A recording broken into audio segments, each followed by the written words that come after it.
Um, one of the things I'm really grateful about with training the mind is that, this idea of like being wild in a sense is really cool. I think it's really fun. I think that it's like super interesting and super fun. But one thing that comes out of those wild experiences sometimes um, is that you feel regret because you're just like, ooh, I crossed the line there, because like there are lines that can be crossed, in being wild. Like it is cool to be free, but I think that it feels kind of crummy to be free in a way that hurts people. And I think that in the moment, it's really easy to become detached from that. But after the moment, you kind of gotta like sit with your conscience. You're like, that wasn't super cool. So what I think is really totally liberating about training our mind on ethical living, which is a natural byproduct of understanding the nature of reality and like understanding the nature of mind, and the nature of freedom, the nature of the literal liberation, not like superficial liberation. When we train our mind in that way, we actually become more wild because we trust ourselves. Like in a way, when you're wild in a way where you are afraid of your ethics, you might be like gray zoning in a way that doesn't feel fun, in a way that feels a little nerve-wracking, where you're like, I don't know, should I have another drink? Or should I like stay out later? Or should I do that thing that those people are doing? And you're like, you're kind of like you kind of get out of the moment. And then for the desire to be back in the moment, you throw all caution to the wind. Like all that like hesitation, which in many ways is really uh important for self-preservation or like taking care of others or something like that. But when you have embedded your beliefs so deeply into the default modus operandi of yourself, then you can just let loose in a way that is with so much trust that letting loose will be liberation. Is because you're just so baked in on who you are. Uh, and it's so cool to spend time with people that are that way, where they're just so deeply grounded in their truth. To see them go wild, is a totally different vibe than going wild with people who are seeking fulfillment in the wrong things. Like it's like this really, I don't know, it's a different vibe. So all that to say, meditation is helpful because meditation is habituation of the mind. It is familiarization of the mind with your beliefs through investigation, analysis, and exploration. And so it's worthwhile to really bake that in meditation, informal and informal meditation, because you can become more wild. Um, there's a whole class of yogis. I forget the Tibetan, but it's like one of my favorite terms ever. It's very much my lineage. And I didn't know this because, well, I just didn't know it until I was like really doing the research. And I come from a lineage of wild yogis. There's like a term for wild yogis. And what that means is that they're operating a way that is so unconventional, um, but is so, because it's so deeply rooted in their beliefs, that their beliefs supersede convention because convention is conventionally suffering. And so they do these things which from the outside are like, what? Like that's so far out. But what they actually, they're so far out of the things which keep us in bondage. And they're so deeply in the things which liberate us, which can be very shocking. and shocking in a way that's extraordinarily beautiful, right? Not shocking in a way that is ex like ugly or like sad or something. Like I love this one story of I think it was Varupa. I don't quite remember exactly. It was a Mahasiddha, and he was the abbot of this wonderful college, and like super old. And this is a historical figure, and you know the college, the monastery was a historical monastery, and he was eating pigeons, and everyone was like, "Dude, like don't do that," you know, like we're not supposed to be killing. And this is a difficult story, but it's a great story in the sense um that it's like this wild yogi and he's like, guys, you just simply don't understand what's going on. And they're like, yeah, we do. We see the bones of the pigeons that you are killing and eating. And he goes, okay, I'm leaving because you can't meet me in this really interesting space. So now I'm going to reveal to you what's actually going on. And then he restores life to the pigeons and they fly away. So he like brings the life back. And so like, can you say that he was actually killing pigeons? In one way you can, but in another way you can't because they're not dead. And so then they fly away and he goes, peace out. And they're like, no, no, no, come back. You're obviously like someone who can like, you're a master of reality. Um, you can do things that don't make sense in a way that is completely aligned with your with like deep ethics. And we regret that we couldn't see you in that way. So please come back and teach us. And he's like, peace out, Girl Scout. I'm going to the forest. So it's like And then didn't he we part the river? yeah, yeah, yeah. I was gonna leave that out of the recording.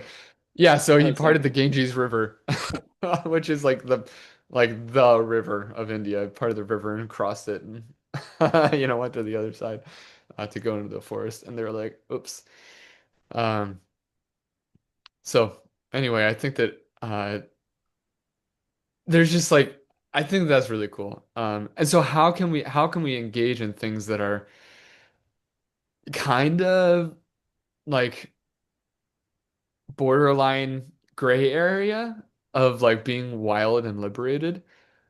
It's by being 100% rooted in truth and ethics, because then the two are not in opposition.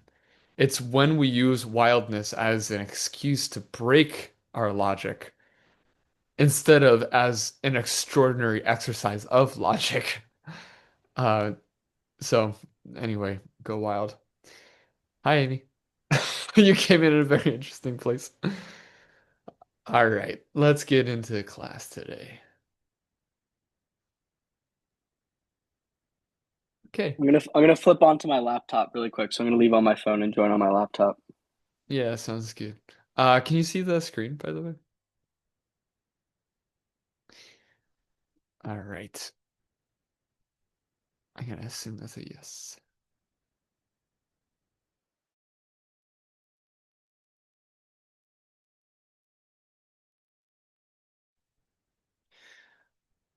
Um, so for those who watch it in the recordings, I'm just taking a pause for somebody to come back. Because we're a small, intimate, beautiful crew this morning. Yay.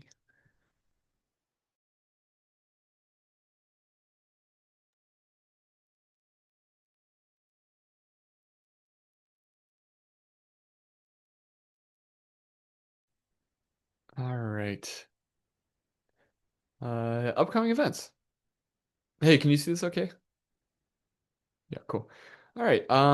Dancing with Lions weekend weekend workshop. So I'm launching Weekend Warriors, which is we'll see, we'll see how much interest there is and if we keep doing it. But my goal is to do a weekend long meditation quasi retreat um, every so often. So we're going to do one on June 21st and 22nd, where we're going to take everything we've been learning about on these Saturdays and just kind of do a deep dive. So it's like 4 to 6 hours per day of discuss like retreat, sorry, teaching, meditate, discussion, walking, and then we'll repeat that twice. Um, and then fast for hunger. We fast to help other people. So next one is June 26th. Put it on your calendars. And then instead of eating lunch, we're gonna meditate. So just block in the calendars. We're gonna start doing how to meditate Tuesdays, 8 to 9 a.m., where we're gonna just be doing the basics of meditation.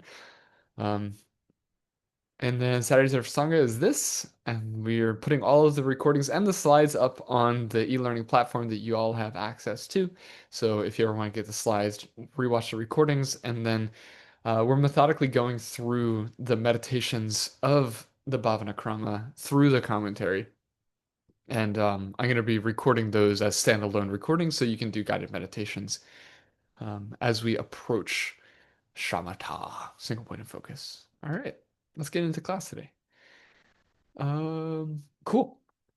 So last week we gave a big overview of kind of where we're going, what we're trying to do, giving ourselves some context, and then now we're going to really start going into the text. So the very first place to start with the text of the Bhavanakrama, which is the stages of meditation or the steps of meditation, is to talk about the nature of the mind. Because we're meditating, it's really good to know how the mind works. And this is going to be a little bit of review for the people who showed up today. But as my teacher always said, it's not a review until you totally understand it. So unless you're seeing emptiness directly, then we should continue to review this.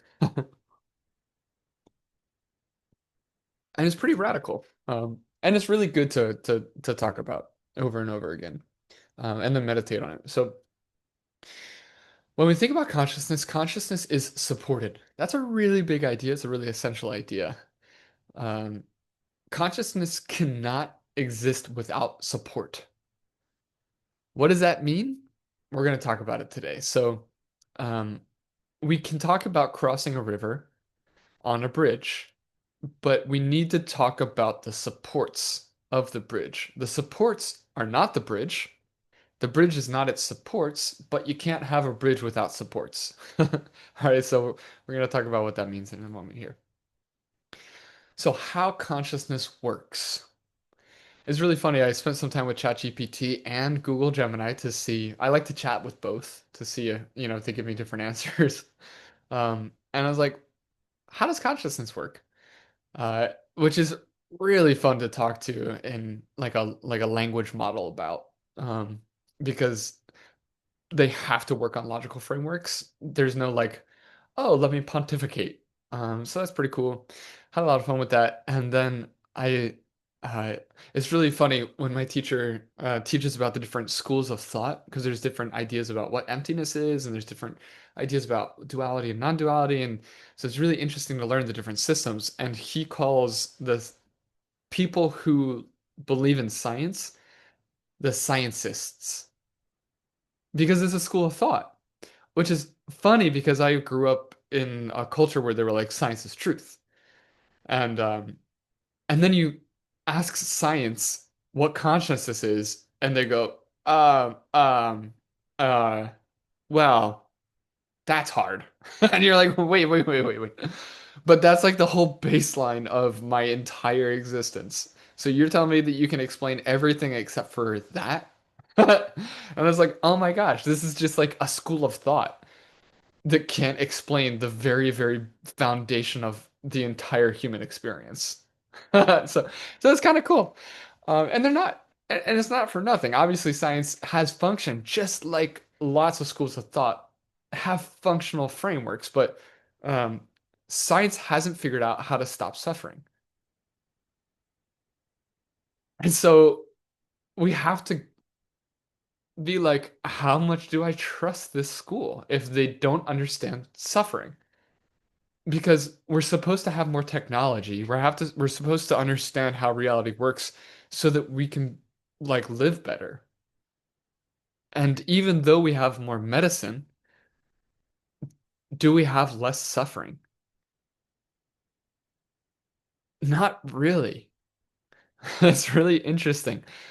I lived in a community that knew almost no science and had almost no medicine. And the way that they experienced sickness and illness was completely different than how I experienced it in my culture. Like they just were so rooted in impermanence. They're just like, why grasp onto a life that will inevitably end? They're like, we see the forest, we see the animals. We are an animal in the forest too. Like we live and we die.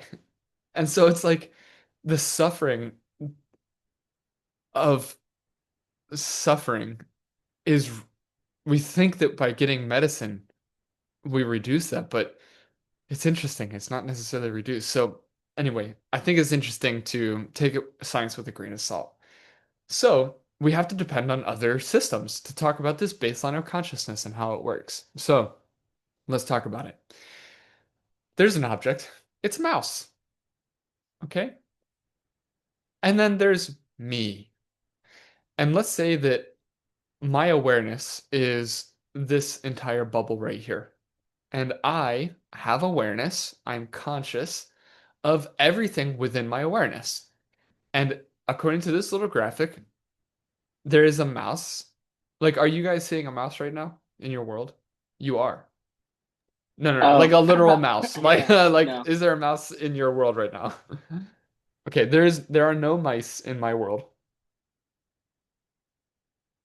And so I'm not aware of a mouse. But are there mice in the world? Yeah. I mean, like, like just because I can't see the mouse doesn't mean there isn't like a mouse like in my wall right now. I just can't perceive it. And so I'm conscious of all of these things that are within my awareness, but things that aren't in my awareness, um, I'm just not perceiving them. And so the my consciousness is aware of what I can perceive and is not aware of what it can't. But it's hard to argue that what I'm not aware of doesn't exist. Like that mouse that I can't perceive, it's out there somewhere. Right? So this is one way to talk about consciousness. We're going to work through a couple models of consciousness. Um, a mouse walks in the room. All of a sudden, there was a mouse out there, and now it's within my frame of awareness. And now I'm perceiving a mouse because there is a mouse out there.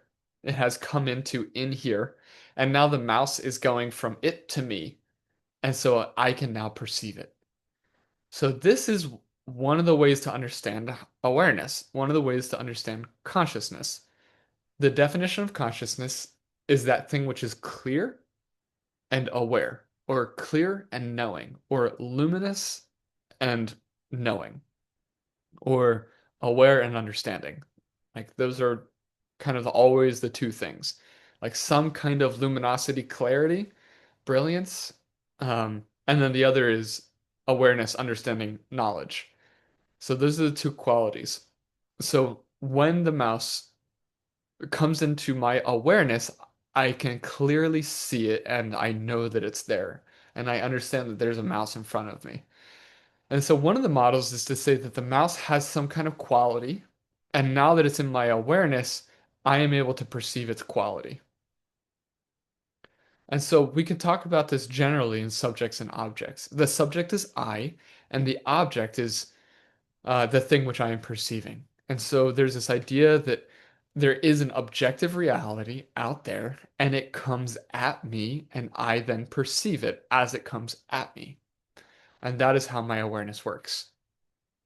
That's pretty functional, right? That is not necessarily how consciousness works. All right. And let's do an example. This is really cool. I'm gonna reshare because I wasn't sharing sound. All right. Check this out, guys. Can you trust your ears? What do you think? Can you trust your ears? I can't see you. I'm gonna just unmute real quick. Can you trust your ears? I think like yes and no. I can't go by it. What a G. All right, here we go. Many of us have become quick to catch illusions that trick our eyes, but how often do you consider illusions of the ear? Are you really able to trust your ears and the things they hear? For example, listen to Greg speaking. Bar, bar, bar, bar, bar, bar. What do you hear? If you heard bar, bar, bar, you'd be right. But how about now? Bar, bar, bar, bar, bar, bar. Chances are you heard far, far, far this time with an F, except you didn't. In fact, the audio didn't even change between the two videos. Bar, bar, bar. Strange as it may seem, what you hear depends on which video you're looking at. Go ahead, take turns watching each video and see how the sound morphs. Bar, bar, bar. This is a perfect example of something called the McGurk effect, which shows how our visuals can alter what we believe we're hearing. Now I want Dude, Yeah, that's crazy. yo, isn't that such a trip? Yeah, that really is. That's insane, actually. It's super nuts, man.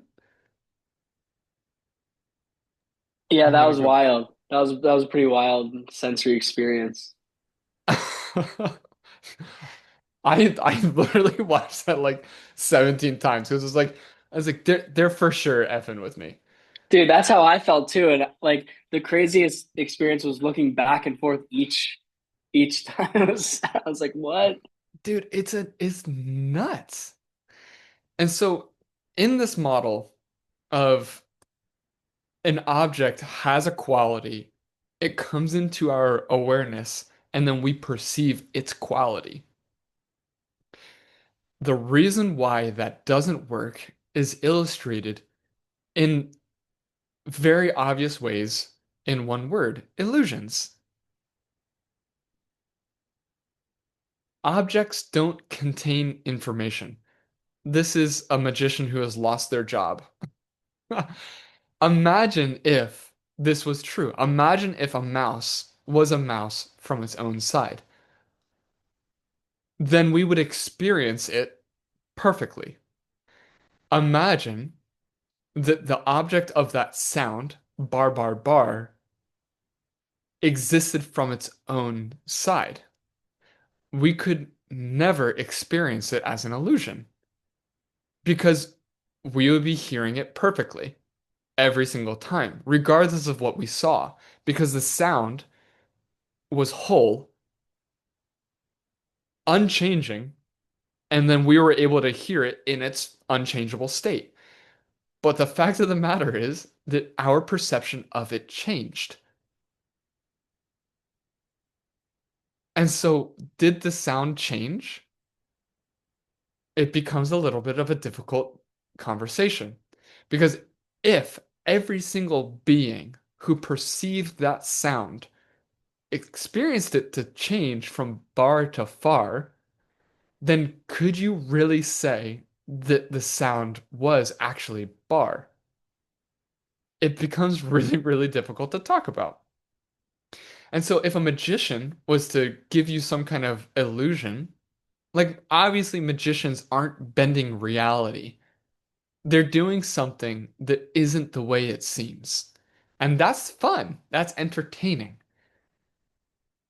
But you would never be entertained because you would see exactly what it was. If the way that we experienced reality was in a way that the way it seemed was the way it was, we could never fall victim to illusions. The magician would be like, look at this thing. And you're like, yeah, but it's not that thing. It would be so not fun. Illusions couldn't exist. All right. I want to stop here for questions discussion. One like interesting point, because this is definitely like one of my favorite like topics of conversation and something that I try to like talk about with friends all the time. And like one I think like consistent like point of feedback is that like well like a argument in the way of well maybe the objects do contain an intrinsic like quality or like way of being uh but it's just our like sensory devices that are like skewed or like misinterpreting, kind of like putting the onus onto that. Um, and to me, like obviously that's not my perspective or my point of view, and that doesn't make intuitive sense to me. But I'd be interested to hear your how you would respond to that sort of like line of questioning or like devil's advocate um kind of like vibe. Yeah. There's a lot of really great meditations, and not even meditations, but logical exercises that you can go through to to kind of work through that. And what you're talking about is essentially you're talking about the Abhidharma school, which is the lowest understanding of emptiness, but it's still an understanding of emptiness, which is okay, that object is out there. Those sound waves, you you couldn't say that they're not there. Like the frequency of the wavelengths and the decibels of the wavelengths, those are out there, but I will agree that my perception of them is a changing thing. And so in one way, it has no objective reality to me in the sense of its meaning, but it has an objective reality in the sense of it raw data out there. Like that irrefutably is out there. Like just because I'm not perceiving it doesn't mean it's not out there, which is the argument of like the mouse is still existing in the world. I'm just not perceiving it. And so that's one level of emptiness. But then there's six evolutions of that idea, and at every single step of the way, you learn the logical proof of how it couldn't be that way. Um, and it's really depending on what you're talking about, you can use different exercises. Um, so let's see, what should we do? Um, okay, a word could never exist in this way. Um, so when you hear a word, so let's do a word. Let's do mouse. So there's a beginning of the word, there's a middle of the word, and the end of the word. Well, actually, that doesn't necessarily go to the idea of the sound is out there. Um,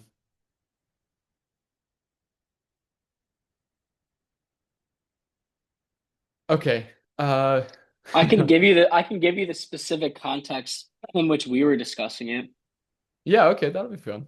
Let's do that. Okay, so and you would love this guy. He's like a super interesting dude that I'm like working with. His name's Jack Kreinler. But anyway, he and I were in this like super great like debate around the idea of like objectivity.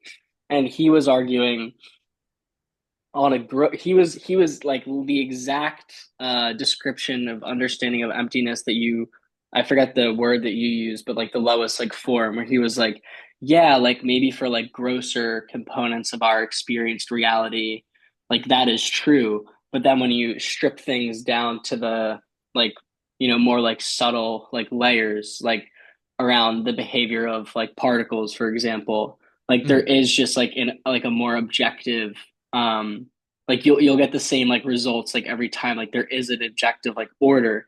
And my Yeah. argument was, well, how can we say that, because that's contained within like our like your percept like it's in the container, it is the container and it's in the container, like you, we don't actually know that it is that way. That's just like Yeah. also included within your like lived experience, like what you are seeing. And he was like totally unable to. He was just like, no, like that doesn't make any sense. It Mhm, is, mhm. it's, and so that was kind of like the way that we were unfolding it. Yeah, If maybe we could use that as an example, but Well, I was going to say the three body problem proves that's incorrect, though. go on. Uh, it's well, it was, I can't remember who did it, but if you have a large enough mass, you can actually change the way that particles normally act because it moves towards that mass when you have three bodies of mass. it actually arcs the particles in a different way. And so the normal way that they act, if you're going to go on that particular level, it doesn't actually hold up. There is moments in time where that pattern changes. And so to be able to, and that's a historic problem that scientists have wrestled with, um, about why that changes when we have all these like consistent data points that tell it otherwise. So, I mean, it would just be one way, one example to show that that is in fact not true. It's also my favorite work of fiction, maybe ever. The Three Body Problem is also a trilogy that I is like my favorite. That's cool. Thank you. That's a great example. Um, yeah, it's like if you actually listen to the quantum physicists try to actually answer that question, you'll find that they have more questions than answers. And that's a great example of one of the ways we're trying to find that they found that it's unfindable. Um, and so yeah, I think that's a great example. Here's one that I find is for me is a is pretty functional, which is if we're talking about a physical object.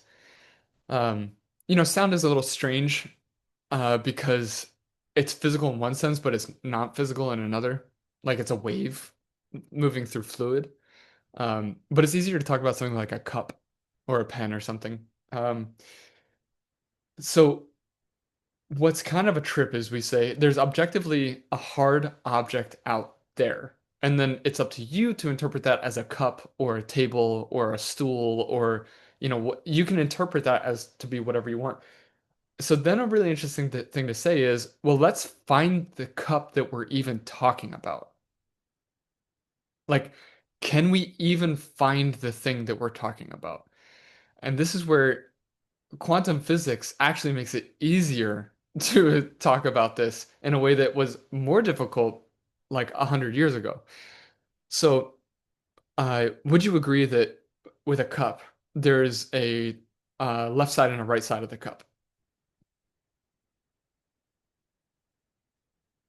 Would you?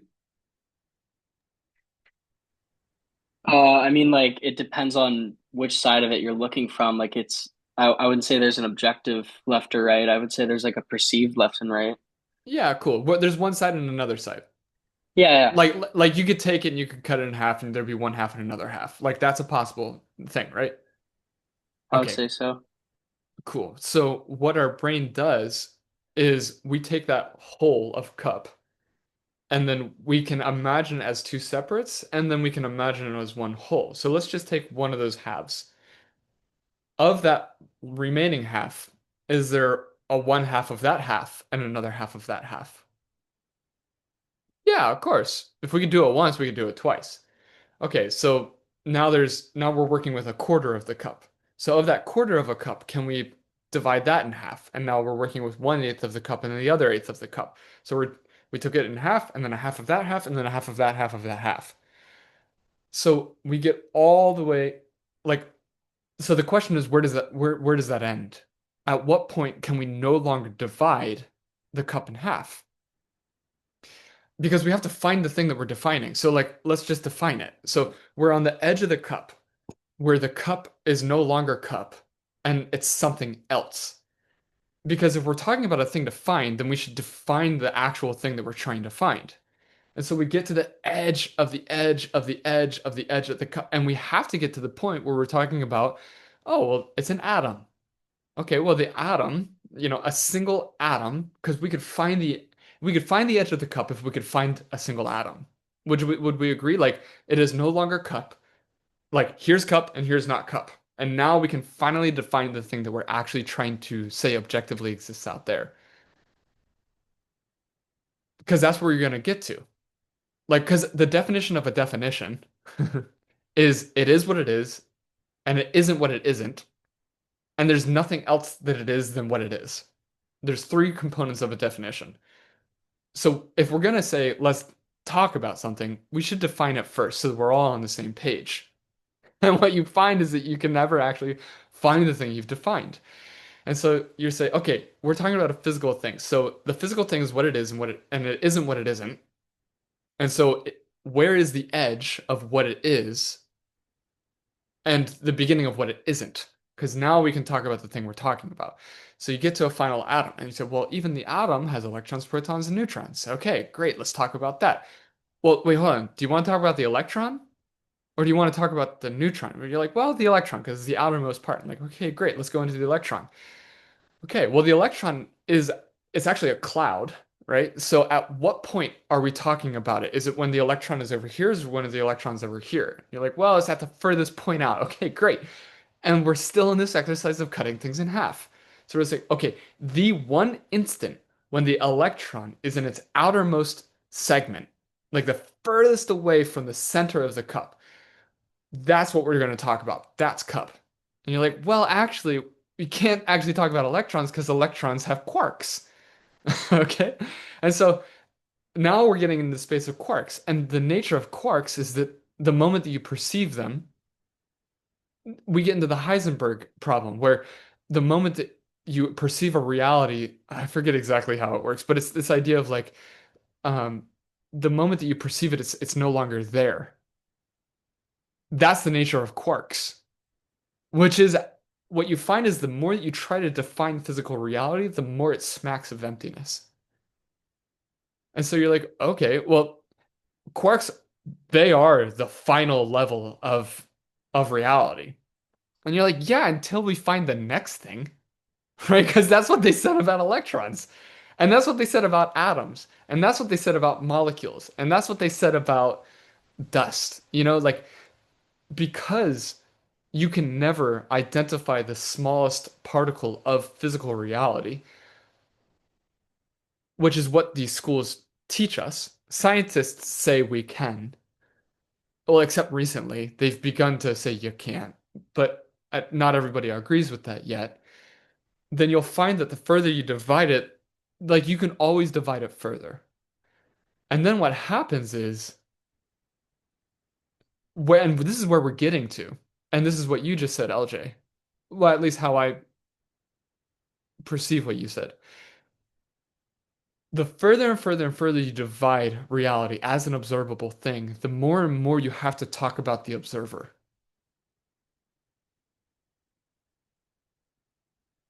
And that's what so much of Einstein's work was about, is about relativity. You can't actually talk about a thing without talking about the one who is perceiving that thing. Right? How fast is the baseball moving? Well, how fast are you moving? Well, objectively, it's moving 60 miles an hour. Objective to whom, though? Right? So if I throw a baseball 60 miles an hour and there's somebody next to me who's driving a car 60 miles an hour and they look next to them, the baseball's standing still. And so to them, the baseball has no velocity.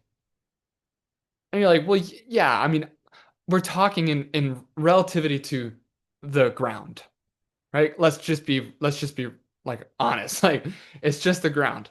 And you're like, okay, we can talk about that. So how fast is the ground moving? Well, it's not moving. It's like, well, obviously it is because the earth is spinning. Right? So so in one way, are we talking about the speed of the baseball in relative to the sun? Or in relative to Earth, or relative to the guy in the car who's driving next to the baseball? And they're like, dude, why are you making it so complicated? It's like there is objectively a baseball moving through space. And you're like, but you simply can't talk about it without talking about something relative to it. And so you can say in relativity to these other non-perceiving things, but then you still have to say, well, if we're talking about a non-perceiving thing like the sun, how can we even talk about the sun without being able to perceive a world that has a sun in it?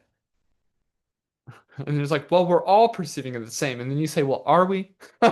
You know, and then it becomes very abstract very quickly. Because the nature of like a very close moment is that because we're so common in our shared perspective that it's very easy to feel like there's consensus. But the moment that you get galactic or the moment you get subatomic, everything goes wild. Like all of that kind of like, oh, but among friends, we can say that baseball is moving. And you're like, yeah, okay, but that's not objective reality. If you're talking about objective reality, it has to stand up at every single scale of reality, subatomic to intergalactic. And so, even by saying objective among humans who are perceiving this, we're making that a subjective thing already. So you can go three bodies, you can go, you know, try to find the thing we're defining and you can't find it. And then there's a time meditation on emptiness where you say, well, the cup now or the cup now? Like when we say cup, what cup are we talking about? Because you have to agree that the cup now is the different from a cup now. And so when we're saying objective reality, we have to place it in time. And in the same way that we tried to subdivide space, if we're trying to subdivide time, we find the same problem because duration is infinitely divisible. 1 second becomes like, okay, over this hour. Well, you're like, okay, well, an hour is a lot can change in an hour. If you've ever tried to hold an iron chair for an hour, like you'll realize that that's a really difficult thing to talk about because there's so much that's changed over the hour that sitting in an iron chair, where you're floating in, with a 90-degree knee and a 90-degree hip, like that's a huge average that we're talking about. It's not actually representative of the experience. And you're like, okay, well, half an hour. You're like, but even that's a long thing. And then you go 15 minutes and you go 7.5 minutes and then you go 3.25 minutes and or three-quarter minutes. And so you just continue to divide things smaller and smaller and smaller and smaller. And what you'll find is that you can never find a moment to talk about. And then if you let's say you did find a moment to talk about, the moment that you perceive that moment is an infinitely fleeting moment. So you find that the objective reality is an infinitely fleeting moment that's unfindable, and the subjective reality talking about that objective reality is also an unfindable fleeting moment. So it just becomes really, really strange. And if you really did understand quarks, if we wanted to talk about that, quarks move at the apparently according to scientists, quarks move at the most basic frame rate of the unfolding of reality. And so to say that one thing is the same now as it is now would be flying in the face of the way that quantum physics describes the world, which is what a lot of Westerners and scientists hold on to as a way to describe objective reality.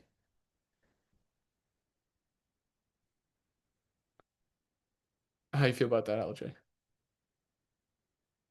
I mean, it makes it makes intuitive sense. I just think I want to continue to try to find really simple, consumable ways to share these perspectives and talk about it. Though I do like the model of splitting things in half in order to like I don't know, like force some sort of uh like challenge to the definition of what's even being discussed. I think that's like an interesting thought experiment. Yeah, nice. All right. Um, Thanks for asking. Yeah, I think you can just say where's the edge of your body.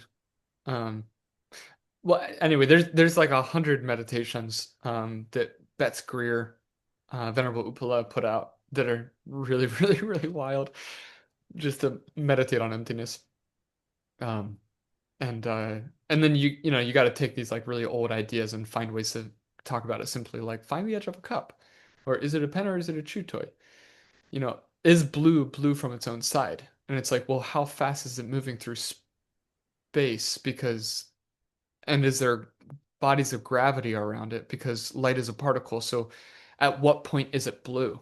Is it blue at the point of it coming out of the pen, or is it blue at the point of it hitting your eye? Because light is going to bend and it'll change its nature by the time it hits your eye. And it just gets really trippy. Okay. We would mistake reflections of the moon on a lake to be the moon itself. That's what would happen if we were to think about objects as having their own reality, their own qualities. And what that means is, um, so if we say that that's not how consciousness works, oh, you know what? Where's my moon picture? Here it is. Yeah, I guess I'll get into it later. Boy, oh boy, we are not gonna get through all this. Um, hmm. Yeah, I think I'm gonna pin that. Okay, so the model of how consciousness works says, according to this lineage, and I think it's, if you were to investigate it, you might find it for yourself. It's not that the object's reality comes towards us, it's that the subject brings its perception to an object. Okay? Um, which is correct. But this even has a problem with it. So it's kind of right, but it's kind of wrong. So now we're going to work into this idea. This is a better model of how consciousness works. And so we're kind of working up through the schools of thought on how perception exists and how emptiness exists. Because we can only talk about emptiness by talking about a thing which is empty. We can only talk about how consciousness works by understanding how consciousness could never work. So, awareness, instead of this being only a subject and object, we're bringing in a new element, which is a mental image or a karma. And so this is really cool. LJ, I don't know if we've gotten into this. Amy, I realize this is a lot of review for you. You spent probably more time than me studying this. Um, we often think about the relationship directly between subject and object, which is why we have this like kind of model of it. Does it go this way or does it go this way? But there's actually an interesting third way that we can talk about, which is there's no direct relationship between subject and object without talking about an image. So the idea of, and we're getting into mind only school here, Amy, if you're following along, um, which is there is a mental image which splits, a karma splits into a subject and an object. So it's not that there is a subject and the subject pushes out an object. A better model is that there is a karma or a mental seed, a mental image, which splits into the image which is perceived and the perceiver of the image. And that's how it becomes a thing, which is perceivable. This is kind of interesting. So there's a me, and then I'm seeing kind people. The reason why there is a me who could perceive kind people, and the reason why there is kind people to be perceived, is because there was a seed of kindness in the first place. To then experience the opening of that image into reality requires a splitting of that one thing into two things, a subject and an object. And that's why we can see kind people. It's not that the kind people come from me, it's that a me who could perceive kind people and a kind people to perceive comes from a seed. How are we doing with that idea? Yeah, this is definitely a new one for me. Yeah, We've talked a lot about perception in the way of it being uh like nothing existing from its own side, but the further like demarcation of even the subject being a product exactly. of the seed is definitely uh like yeah, like new and I'm like very like very intrigued. Yeah, so we're getting into mind only, which is the fifth flavor. What they say is that the very basis of all of reality is called Rigpa. That's the Tibetan for it, or base consciousness is one of the ways that I've heard it say. Amy, do you remember Geshe-la's word for it? Is it base? Does he say base consciousness? I don't remember his word for it. I mean, I remember him talking about it, but not his word for it. Yeah. So it's this idea that before there's even a me to be to perceive and a perception, there is this base layer that is underneath all of reality that is unchanging, which is base consciousness. Base consciousness is the center of like that is the you take away everything and what you're left with is base consciousness. And then on top of that base consciousness, that is then what makes a seed perceivable because there's just a baseline of anything to even be perceived. What do you mean when you say it's unchangeable or it's unchanging? It's pure awareness, uncaused and unchanging. It's just essential. And it exist and what you're saying is that exists intrinsically. Yes, that is the mind only school, which is one layer, which is one level lower than Madhyamika or Madhyamaka. So it's this idea that if you were to stop all of your thoughts, if you nirodha your vertis, second verse of the Yoga Sutra, that there's this base level consciousness that you abide in, and that's the swarupa, that's the true nature that you abide in the third verse. So in this school, do they not then limit their like description of like what exists intrinsically to like the three flavors of emptiness? They also include this like other essence or thing, or am I Uh, misunderstanding? yeah, so they would say that if you were to understand, well, hold on, let me think about this with the three spheres. Um, because I'm not a great mind only school scholar, and it's like really nuanced. Um, so if they're so they understand the emptiness of an object, and they understand the emptiness of a subject, and they understand the emptiness of perception.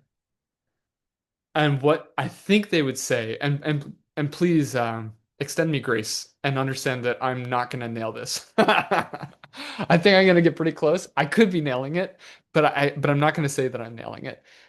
What they would say is that realizing that emptiness, what you would realize would be this base level luminosity before an I which was elaborated out of that, and before there was an object that was elaborated out of that, and before there was the capacity for an I to perceive that object, there is a base level pure consciousness which is unchanging and uncaused.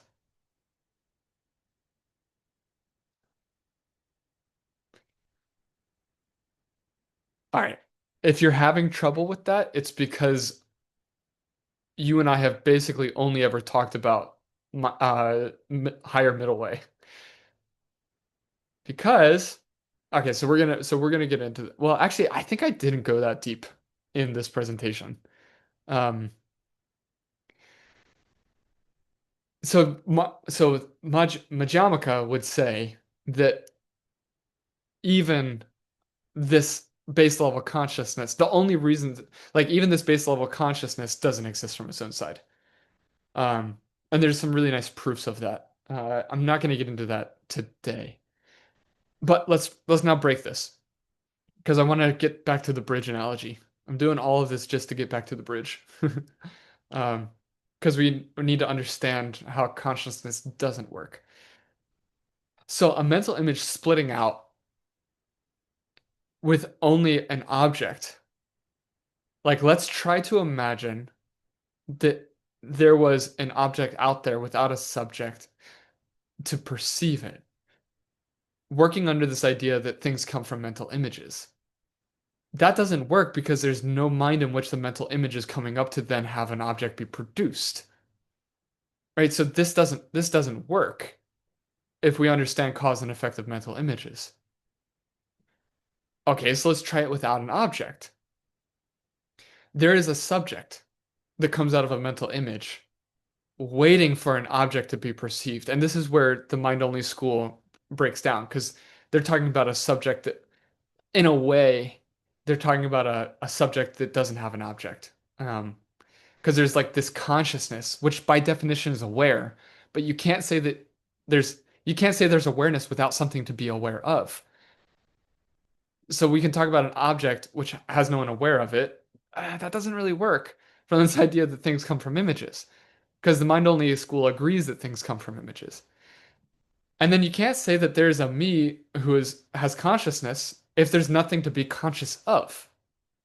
Like it's like having something trying to it's like a two-legged stool. Like it won't stand. It has to fall over. Um and so that's how consciousness has this intrinsic quality of a subject always being connected to an object. Because a subject without an object it doesn't work, and an object without a subject doesn't work. And so we see that consciousness is about this connection under of subject to object. So let's take this to the next level. So we can divide this into two categories essentially. The category of a mental image and then the category of subjects and objects. And so the nature of karma is that there's four qualities of karma. The first is that karma is definite. There's no exceptions. There's nothing that won't make karma, and there's no such thing as uh yeah, there's nothing that won't there's there's no kind of samsaric mind uh which could not create karma. There's no exceptions to karma. Um Karma grows. Karma is similar. So apple seed makes apple tree. And then there's no results without causes, and there's no causes without results. So there's no like omnipotent being who could be like, yeah, I know you did that, but we're gonna go ahead and erase that one, right? Uh, or we're not gonna let that one grow. Or I'm gonna change your karma. Or you know what? I know there was a cause, but we're gonna erase the result. Or uh, I know that you're getting this result. Let's go ahead and erase the cause. Like none of that works. The nature of karma is that it's definite, it grows, like makes like, and there's no such thing as results with the causes and causes without results. So that's the nature of karma. And then we have subjects. Oh, Sophia, you jumped in, and we are all the way in the deep end. So I hope you I said welcome. Okay, so then the nature of subjects and objects is that they have two realities. The nature of subjects and objects is that there is an apparent reality and there's an ultimate reality. And this is where we're going to start to bring it home. So there's an ultimate reality, and think of that in the analogy of a moon in the sky. And this is a beautiful analogy that you'll find throughout a lot of the literature. But specifically, I'm pulling this from Choni Lama's Sunlight on Suchness, which is a commentary on the Dhammapada Sutra. Um, and so think of ultimate reality as a moon in the sky. And then think of apparent reality as a reflection of the moon on a lake. And then think of consciousness as that mirror surface of the lake. And so um, we're able to have a perception of this apparent moon in the reflection or in the mirror of our consciousness. If we were to think that everything that we saw in the reflection was the true thing, then we would be sorely misguided. We would have a bad time thinking that apparent reality was the ultimate reality. Because then we would go about, uh, you know, thinking that we could go to the moon by diving into a lake.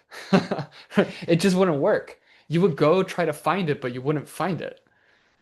Because that's not how things work. At the same time, if there wasn't this ultimate reality, then we wouldn't be able to see an apparent reality.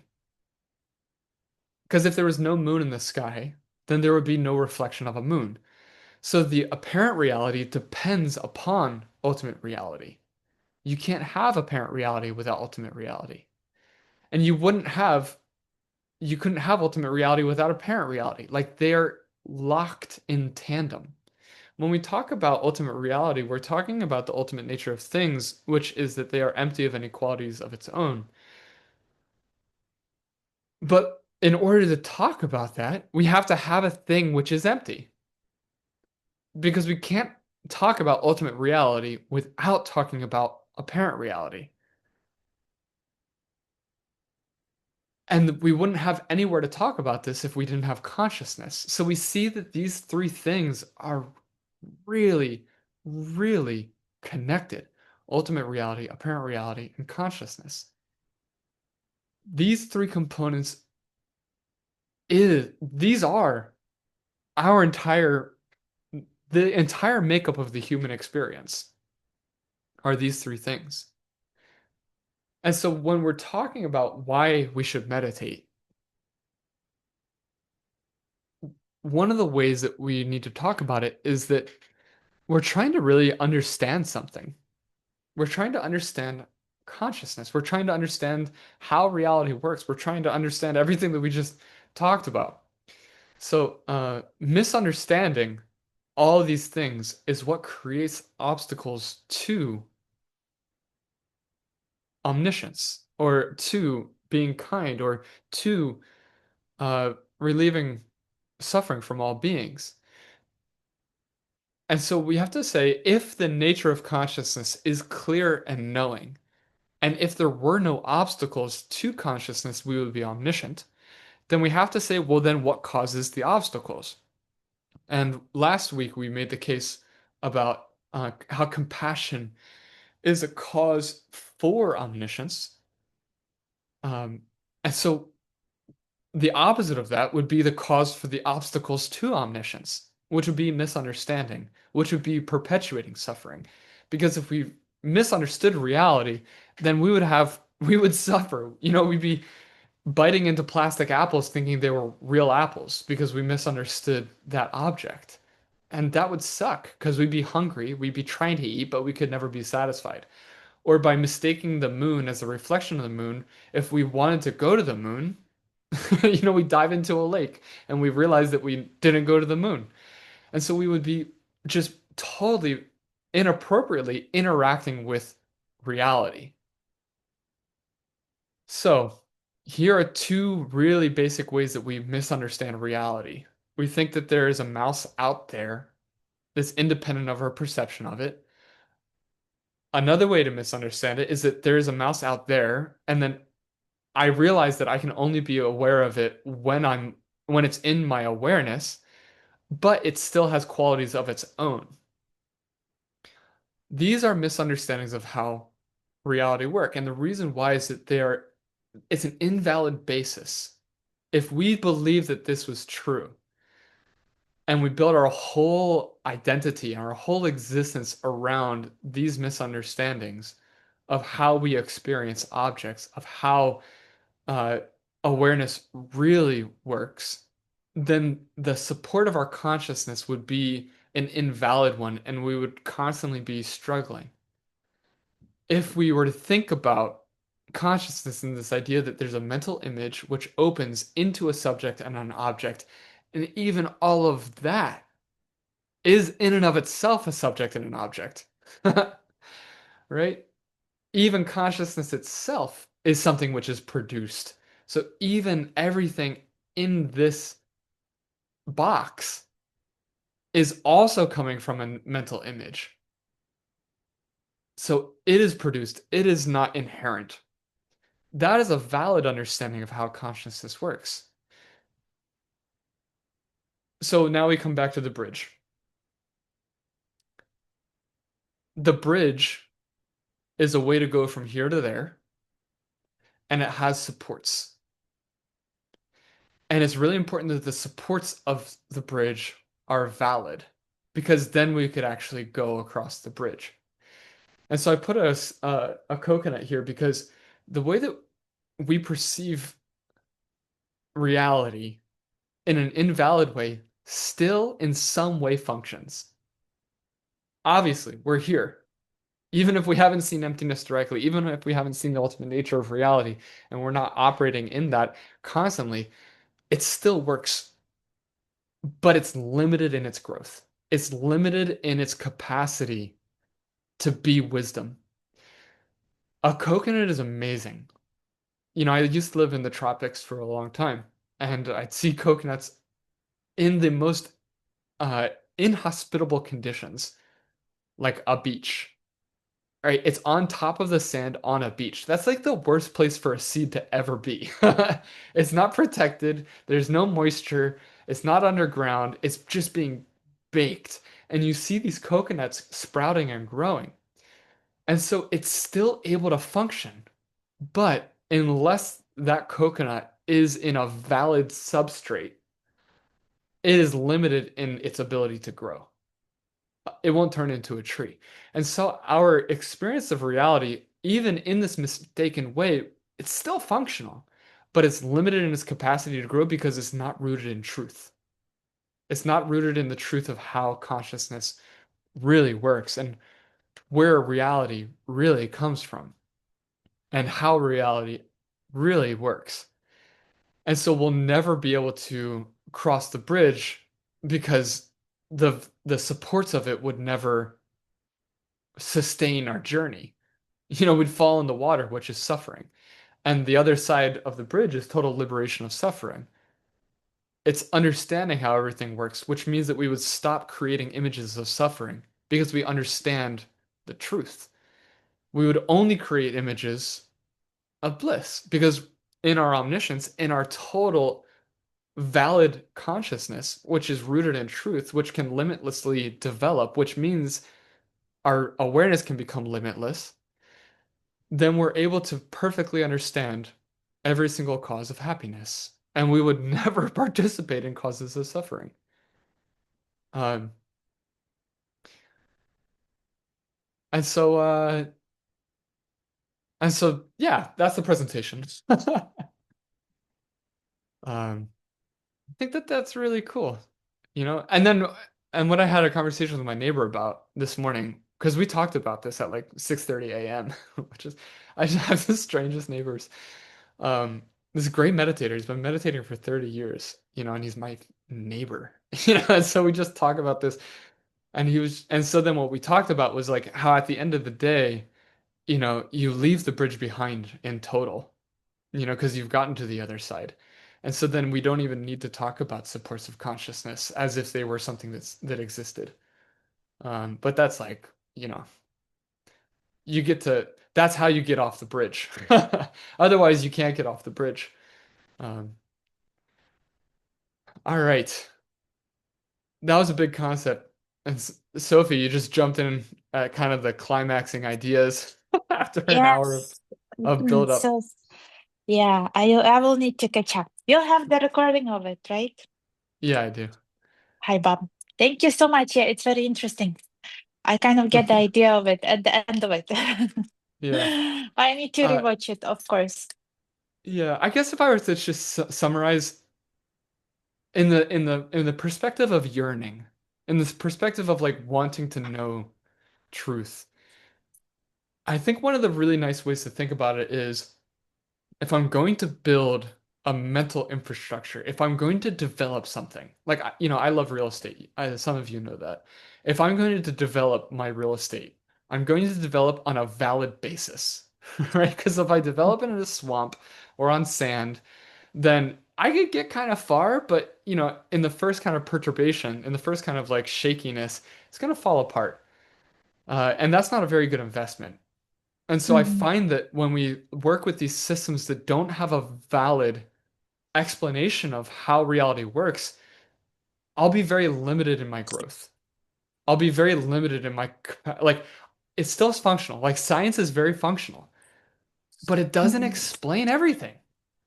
Or like Napoleon Hill. I love Napoleon Hill. I don't know if you guys know Napoleon Hill. It's like Think and Grow Rich. Like really amazing, but it's not totally valid because it doesn't explain everything.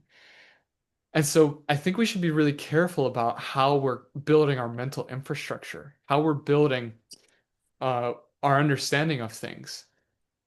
And we should be very careful to try to build on valid supports and not invalid supports. And any kind of thinking that things that any kind of thinking that believes that there is a self-existent nature to things is an invalid support because that's not true. That's why everything that we do should come out of a realization that there is no self-existent quality to reality.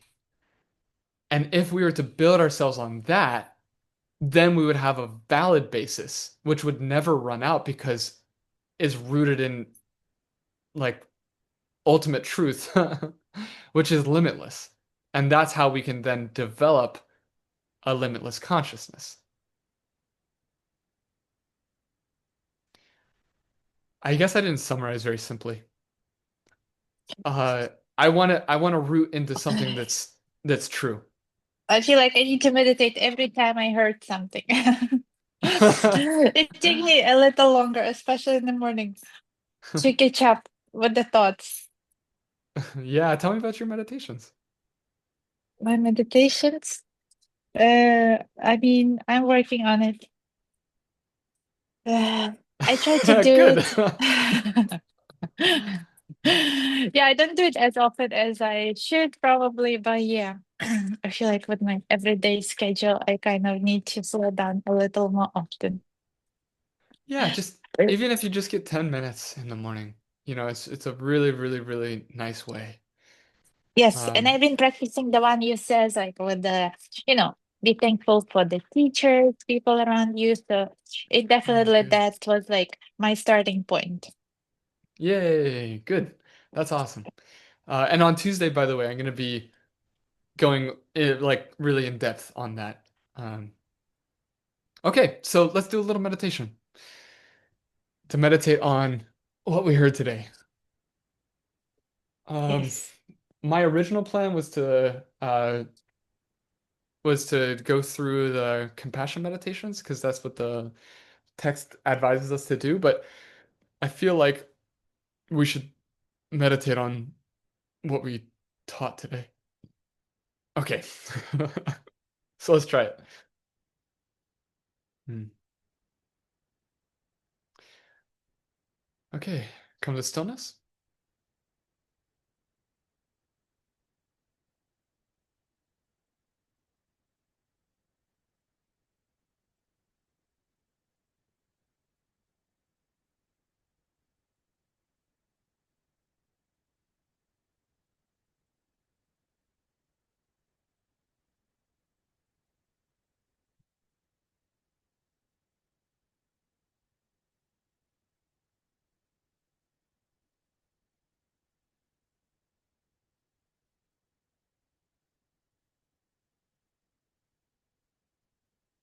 And find yourself in a state of vibrant relaxation.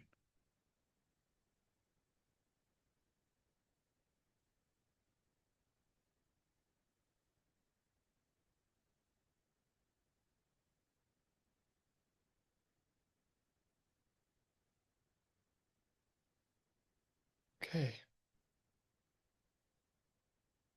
we're going to do a meditation of compassion, and we're going to use that to understand the emptiness of the object of our compassion.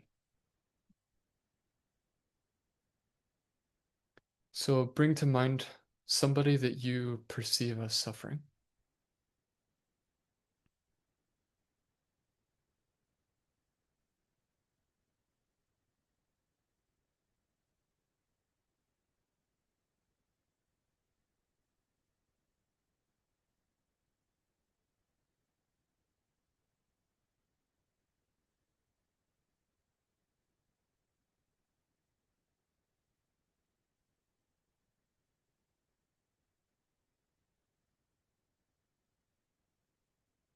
And you can let it break your heart.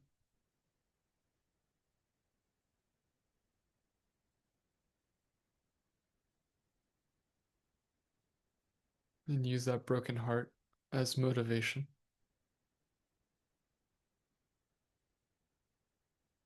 Cultivating inside of you the wish to never see anybody suffer.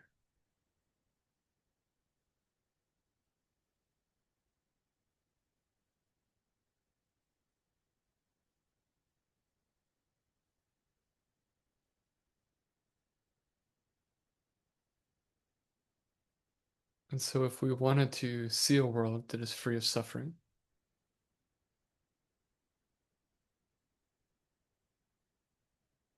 then we should understand where suffering comes from.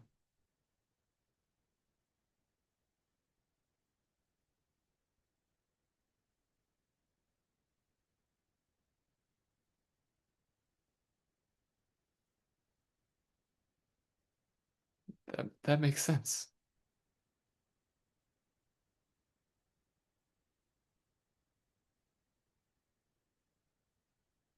So, think about a time when someone perceived you as suffering, even though you yourself did not perceive yourself as suffering.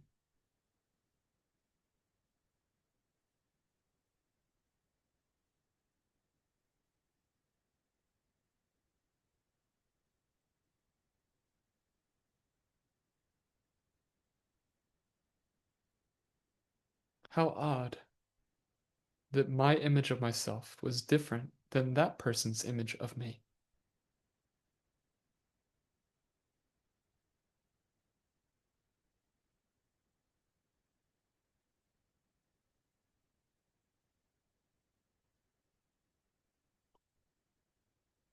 And we can flip that. Can we think of a time when we saw someone as suffering, but they did not see themselves as suffering?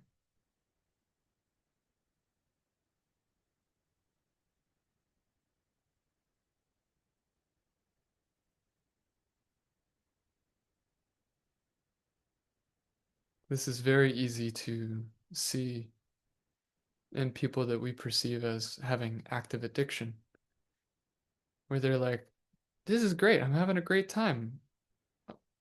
I'm high or something. And you're looking at them and you're going, oh my God, you're suffering so much. And they're like, what are you talking about? I'm doing great. It's like, you can't even see it. How is it that in either of these cases, one person perceives suffering and the other person doesn't?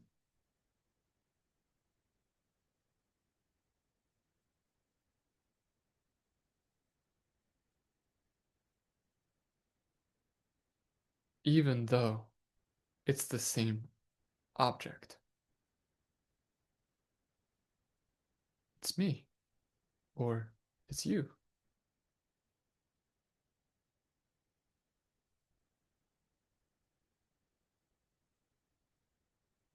If I was suffering objectively, then everybody who perceived me, including myself,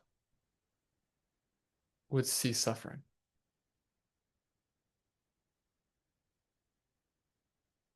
If objects had their own qualities inherent to them,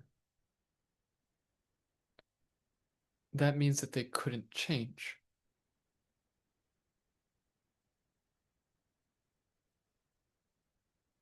But in the example of that person I see as suffering that they themselves don't see as suffering,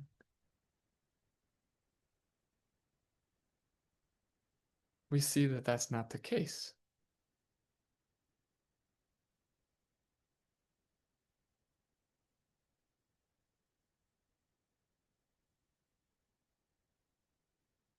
Suffering is subjective,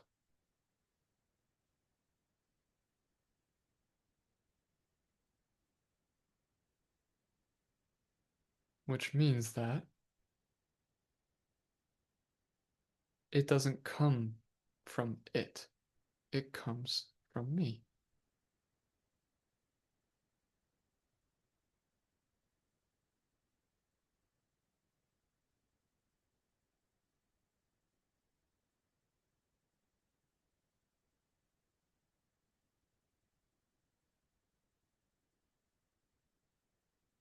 but even me seeing me, that's also a subject seeing an object.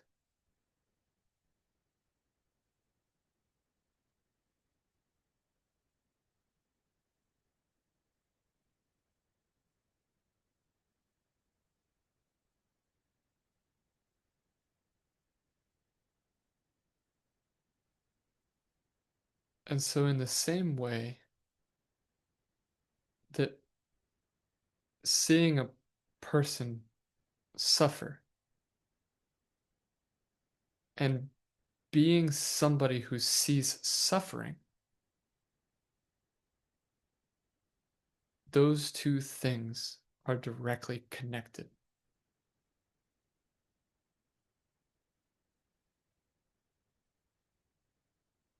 A self which sees suffering and a suffering which is seen comes from the same place, a mental image.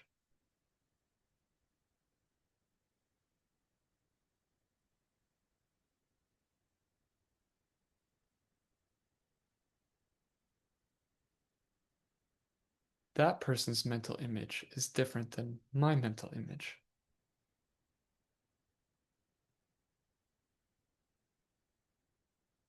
Which means that mental images are supplied.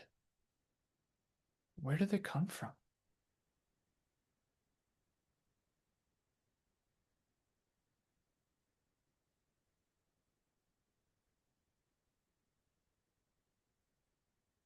In general, we can talk about these three components: a subject, an object, and a mental image connecting the two.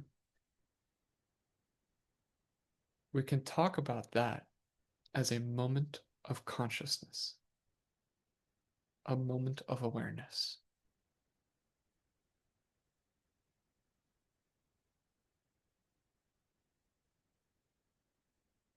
Where do moments of awareness come from?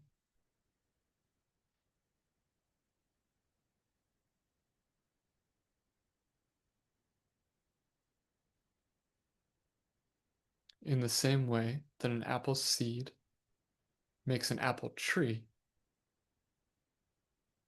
a moment of awareness creates a subsequent moment of awareness.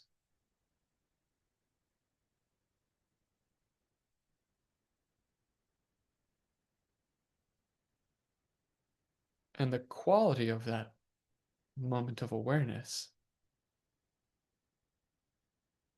determines the quality of its subsequent moment of awareness, or its resultant moment of awareness.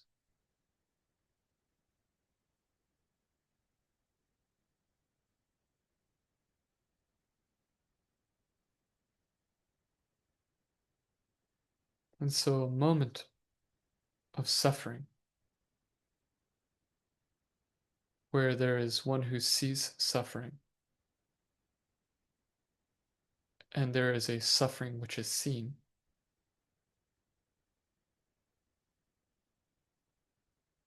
comes from causes of suffering.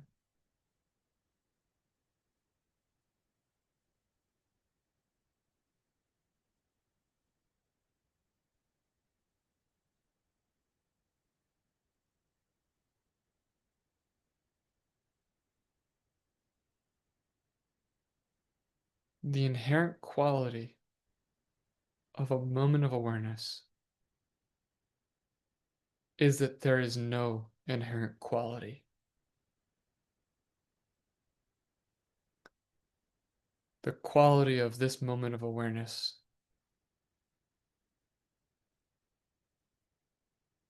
is produced.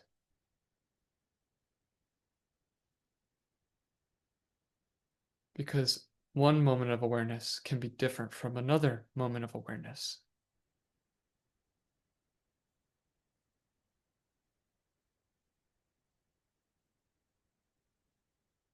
And understanding this truth, the emptiness of awareness,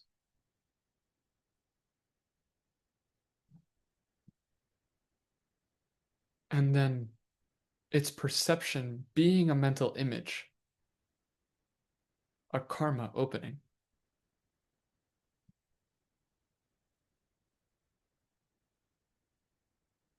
Operating with that understanding begins to remove the obstacles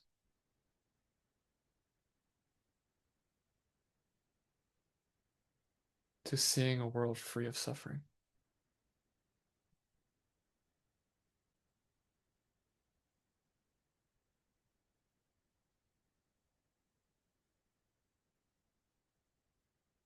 So, come back to that person that you thought of in the beginning of the meditation. And now look at them with the wisdom that we just analyzed.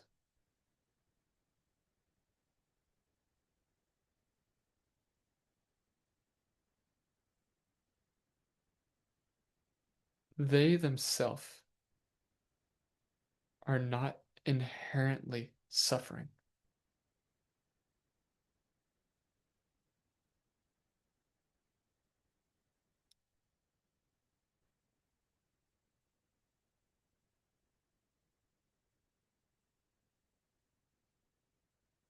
My perception of them as suffering comes from a seed.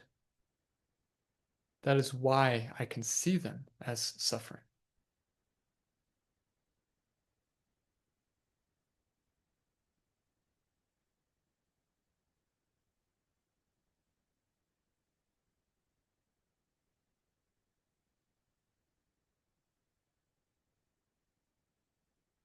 I see a world of suffering, not because it is that way,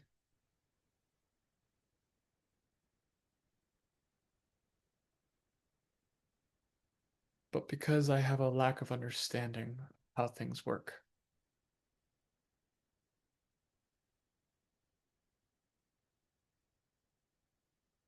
It seems as though, in my pursuit of happiness, I had a misunderstanding. And in that, I've created suffering.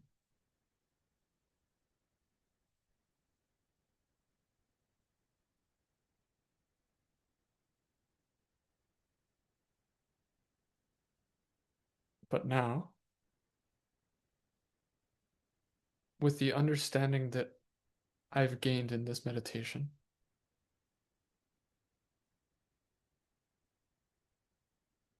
I resolve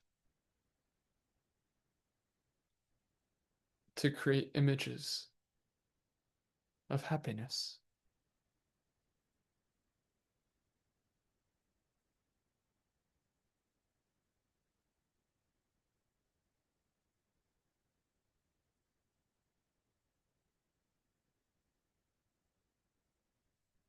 by serving others. I am creating a mind stream which is filled with the karma, filled with the mental images of a reduction of suffering.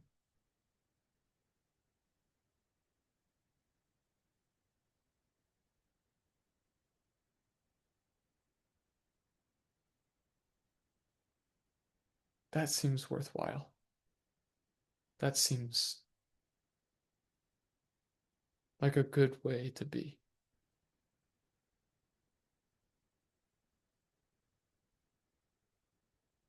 If I really wanted to help this person,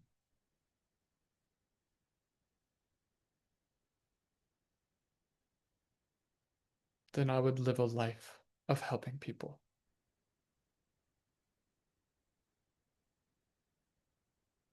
Because then I would see a world that had everything it needed.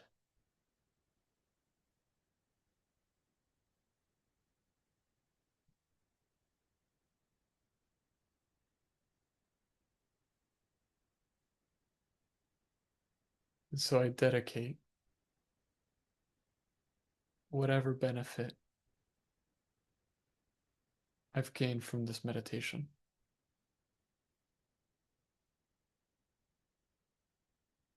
I dedicate it to see a world where this person I love no longer suffers.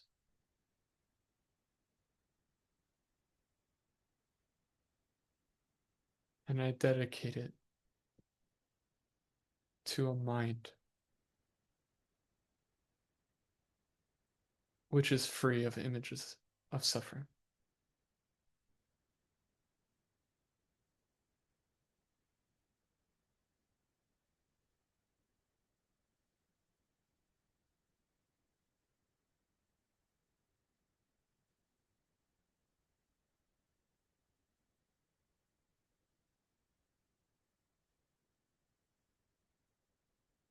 I promise to take care of people.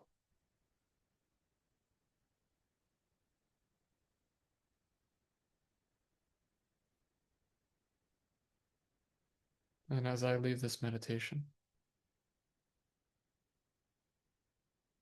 I will carry that commitment with me.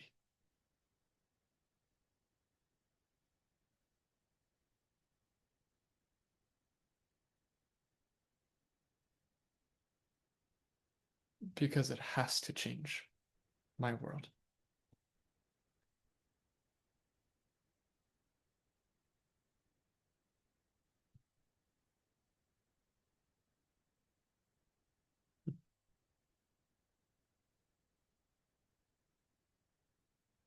And when you're ready, you can come out of meditation,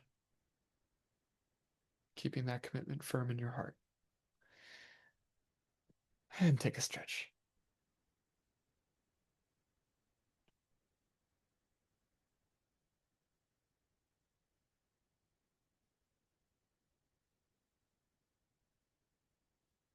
Mhm.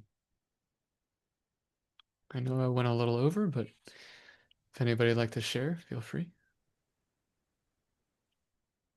Thank you so much. It feels great. Yeah, thank you, Bob. Cool. You The know, only it's thing oh, go ahead. Yeah. I want to ask if it's possible to shift time to what time you usually start? 8:30? 8 a.m. 8 a.m. Yeah, like 8:39. Yeah, so you want to start at 8? Is that what you're saying? Or you want to No, start at 9? you start guys usually at 8, right? That is Yeah. what we've been doing, yeah. Yeah, because I never can make it at 8 most of the time. So I mean, if everybody else are okay with the shifting it a little bit to at least 8:39, so I can be present, don't miss half of it. Yeah, Yeah. I'm cool with that. I'll LJ's like appreciate. I was just like I can sleep in. Uh yeah, 8:30 seems better to me than 9.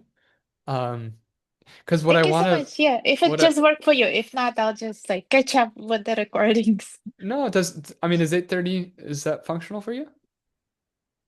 Or is Yeah, is 9 like way better than 8:30 for you? yeah. Yeah, because I have a practice from 7:30 till 8:30. So 8:30 I finish, and usually from 8:30 till 9 I'm like on a train. So I still can watch it, but my connection will go on and off. So 9 will be ideal, but yeah. Okay. It's 10:30. I definitely want an hour and a half. Is Mm. 10:30 is that okay for you for an ending? Yeah, perfect. All right.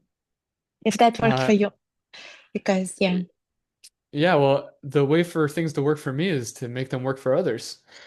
We just meditated on Yeah, that. I know. LJ, is that okay for you? Yeah, definitely. All right. Yeah, let me let me check in with my family, because I am one of a whole. So I'll let you guys know. Yes, But yeah, I 100%. mean, we're a small little group, so I think that we can be flexible. Thank you so Uh, much. I yeah, really appreciate. thank you for joining. Uh, Yeah. how did wow, man. It was really nice for me to create those visuals because when I was meditating, I was like having really nice visuals based on what was on the screen today.